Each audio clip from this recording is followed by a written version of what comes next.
Olá, crianças, tudo bem? Esse material vai falar sobre Álvares de Azevedo, que vai ajudar vocês a entenderem melhor a obra dele, as características, para depois também fazer as atividades que seguem, certo? Vamos lá. Aqui um pouquinho da biografia dele. O nome dele completo, Manuel Antônio Álvares de Azevedo. Nasceu em 12 de setembro de 1831 em São Paulo.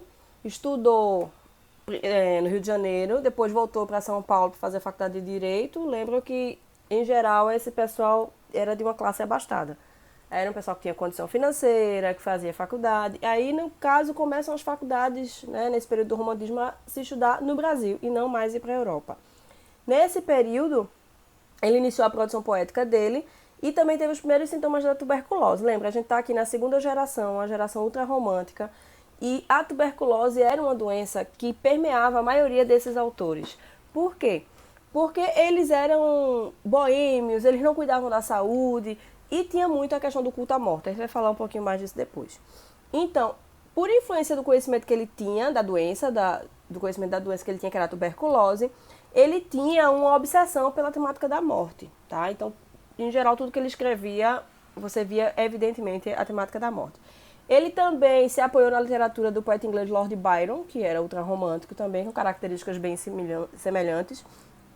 E percebe-se que, quando você compara a vida de Lord Byron e a de Álvares de Azevedo, que Álvares de Azevedo, que era dessa geração ultrarromântica e mal do século, assim como Lord Byron, mas Álvares de Azevedo se inspirou muito na vida de Lord Byron. Algumas características da obra de Álvares de Azevedo, né? Ele tinha muito um sentimento melancólico muito grande, um desencanto muito grande pela vida, mas também, por outro lado, ele incorpora outros elementos, como um sarcasmo, uma ironia muito forte e uma autodestruição que era típica de outro autor também chamado Musset, que ele se inspirou. Né? Tudo na vida é inspiração, gente. Ninguém cria nada do nada. Lógico, você cria o seu, mas você se inspirou em algo que veio antes ou que veio em paralelo. Ele teve poucas publicações, né? Apesar dele ser muito conhecido, ter tido um destaque muito grande na segunda geração romântica, chamada ultra romântica ou eita, esqueci o nome agora. Mal do século, sim.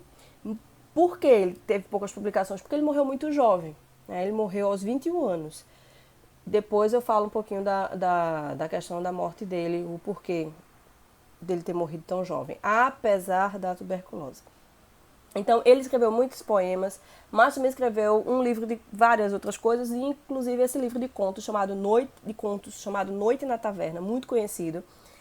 E ele, nesse livro, nos diversos contos que tem lá, ele apresenta cenários escuros, personagens desolados com a vida e que veem no amor idealizado a solução para todos os males, que já é uma literatura dessa segunda geração, mas com perfil de uma literatura gótica. A literatura gótica faz parte do ultrarromantismo, tá? Mas já não é aquela parte lírica, certo? Ele já é a parte gótica.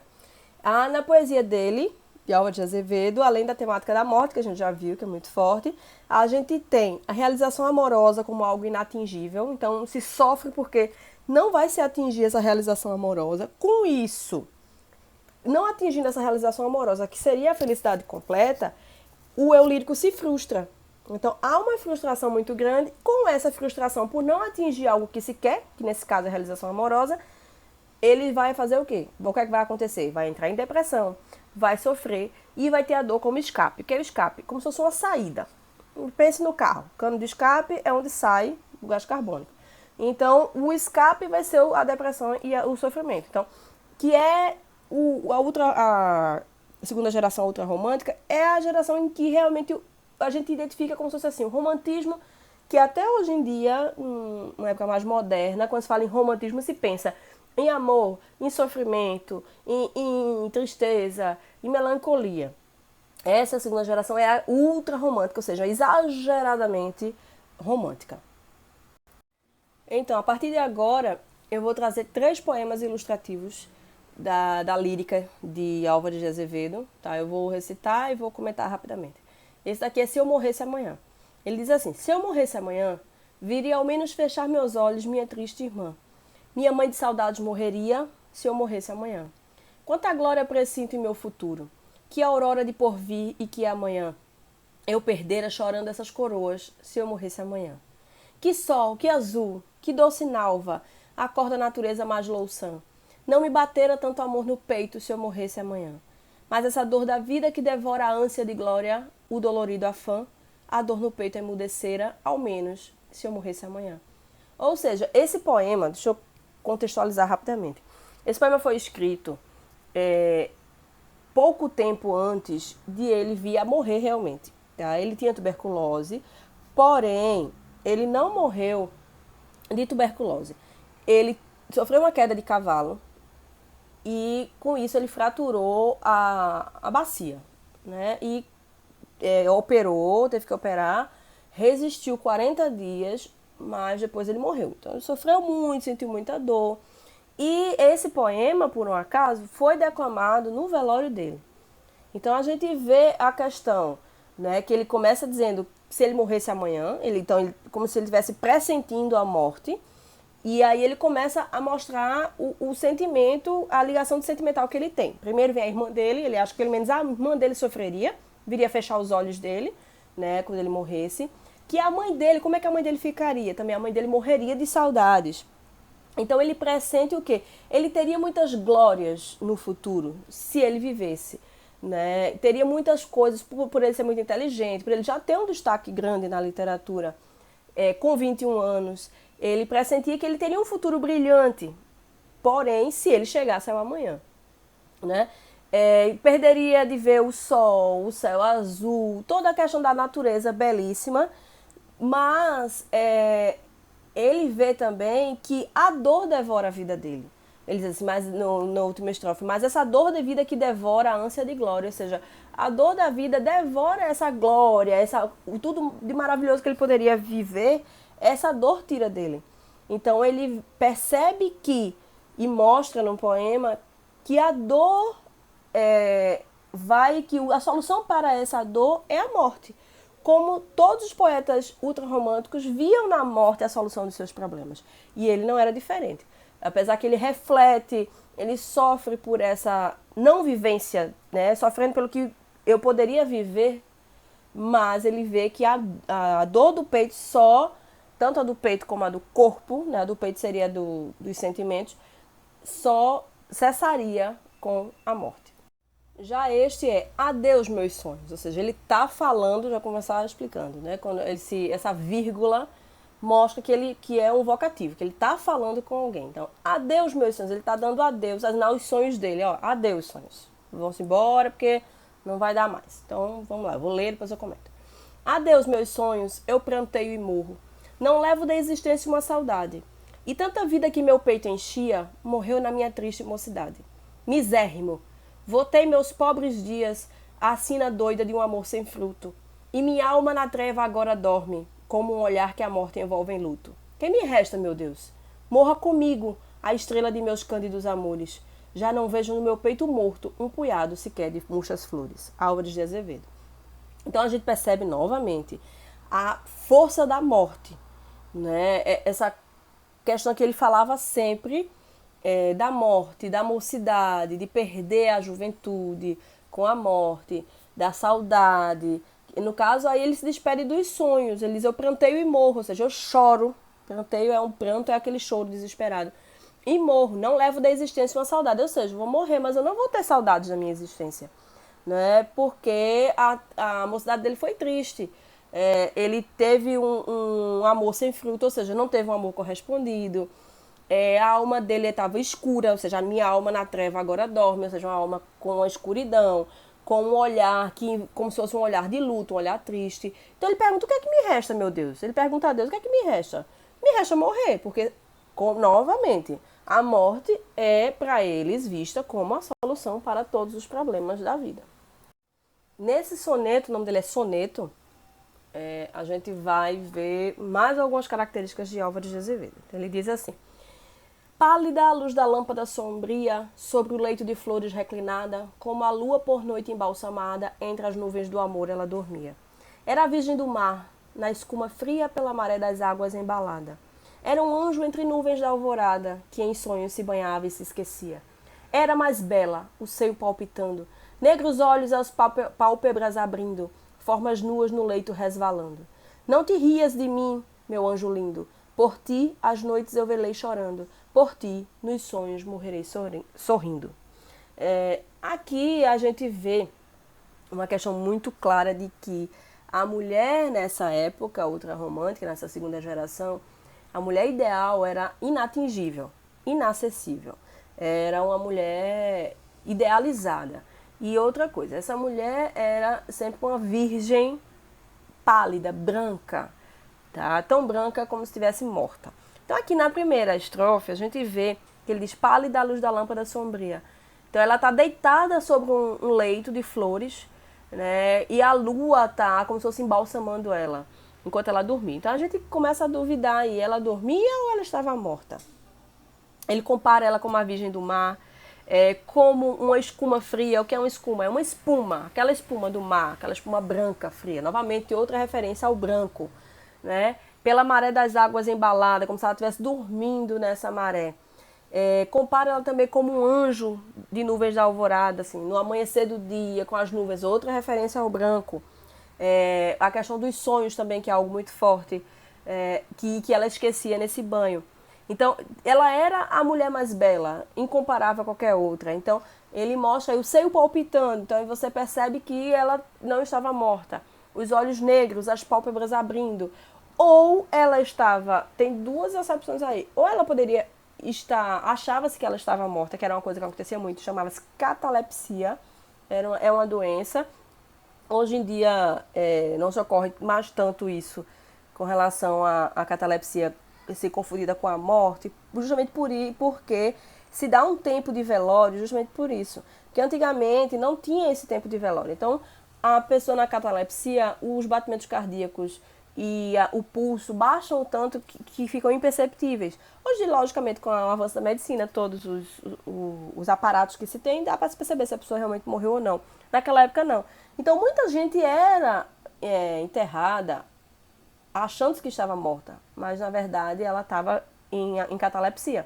Né? Quando ia se tirar os ossos, os ossos estavam virados no caixão, então a pessoa tinha acordado e tinha morrido por asfixia. Ou ela se levantava no meio do velório, do caixão, e aquele desespero e tal, porque se achava que estava morta, mas que não estava. Então aí poderia ser que se falava muito nessa época na catalepsia, né? Os olhos se abrindo. Então essas formas nuas no leito resvalando, ou seja, ela nua e roçando, digamos assim, no leito, que a gente não sabe se era um caixão ou se uma cama. Então ele pede para que ela não ria dele. Não te rias de mim, meu anjo lindo. Que mostrando que ele chorou, velou ela por várias noites, né? E por ela ele morreria sorrindo. Então a gente destacar aqui a questão da palidez, do branco, da mulher inacessível e dessa questão da catalepsia, tá? Que aí, logicamente, toca muito forte na questão da morte, que era algo muito importante para a lírica, para a poesia desta época. E neste poema, chama-se Lembrança de Morrer, é um poema maior. Eu não vou fazer uma explicação aqui, porque esse poema é alvo de uma atividade que tem nos anexos aí, além desse material que eu estou colocando o explicativo para vocês. Então, vocês vão ler o poema, vão tentar entender do que ele fala, tá? Para poder vocês fazerem a atividade. Então, não vou fazer as explicações agora, senão facilita demais para vocês, né? Saindo um pouco da lírica dele, a gente vem agora para a prosa gótica, né? A lírica, a parte lírica, a parte das poesias e agora a parte da prosa, ou seja, romances, contos, né? Aqui no caso contos, que vai ser a questão da prosa gótica. Então a literatura gótica é um tipo de representação do romantismo que vai mais para o lado do misterioso e obscuro do romantismo, né? São costumes e tradições da sociedade da sua época, como morte. Aí vem questões da morte, satanismo, sonhos, loucura, o subconsciente, o que é realidade, o que é subconsciente. Então é uma literatura mais fantasiosa. Daí vem o Conde Drácula, vem todos esses elementos fantásticos, maravilhosos, que cria essa aura de medo, de pavor, de amor, de morte, de loucura e até de satanismo. Então aqui um pouquinho das características, né? O estilo gótico da literatura teve início na região da Inglaterra, no ano de 1764, no século XVIII, com a publicação do livro do escritor Horace Walpole, nem sei se é pronunciar assim, chamado O Castelo de Otranto. Tá? Então, aí mostrava nessa obra a questão, os elementos principais eram os castelos medievais, as florestas, os templos, os destroços. É sempre essas histórias com castelos e tal, já mal assombrados, né? Tem muito essa vibe aí. Então, nessa narrativa, um dos pontos fortes são os personagens melodramáticos.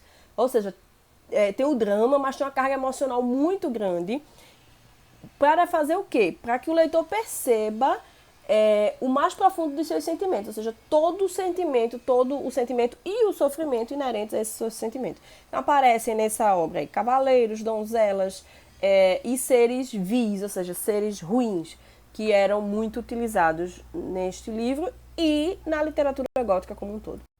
Aí agora a simbologia gótica, né? Ela era muito repetitiva e girava muito em torno desses mistérios mesmo vindo do passado, previsões para o futuro, coisas ocultas, manuscritos ocultos. Algumas narrativas podem ter mais terror do que outras. Aparecem coisas como insanidade, distúrbios psicológicos, demônios, pavor, abusos sexuais, por exemplo, entre outras coisas. A intensidade dos romances e o eu interior das personagens era descrito e se destacava no estilo gótico. Então, no estilo gótico, a gente vê muito o eu interior das personagens e a intensidade desses sentimentos e desse sofrimento. Devido a esses elementos, era considerada uma produção de caráter marginal e batia de frente com a sociedade e seus valores. Ou seja, não foi uma literatura muito bem aceita. O que é marginal, o que fica à margem da sociedade. Então, não foi muito visto porque até hoje em dia choca para algumas pessoas tratar sobre pavor, insanidade, distúrbios psicológicos, demônios, e imagine naquela época, tá? Então foi vista como uma literatura marginal por muito tempo. Vejam só, esse material é para vocês estudarem, tá? Para dar apoio, é uma ampliação da aula que teve do EducaPE na semana passada. Então, aqui é para dar um apoio, para esmiuçar melhor o assunto, até por conta das atividades que vocês vão fazer. Então, não tem nada a ser feito com esse material, a não ser estudar. Ouvir e estudar. Se sobrarem dúvidas, não entendi tal coisa, não ficou tal coisa clara, me manda uma mensagem lá pelo Classroom, que eu tento explicar a vocês, tá certo? Então, esse material é para estudar. E aí, a gente vai ter, além disso aqui que é para estudar, tem uma atividade sobre o poema que eu disse a vocês. E essa é uma das atividades, tá? E depois junto a ela tem outra atividade também, ok? Espero que tenha ajudado vocês. Oriento vocês que estudem, aproveitem bem esse tempo. Eu sei que é um tempo difícil para todos, mas é necessário que a gente tente tirar o melhor proveito do que é possível, certo? Tchau, tchau, até a próxima. Beijos.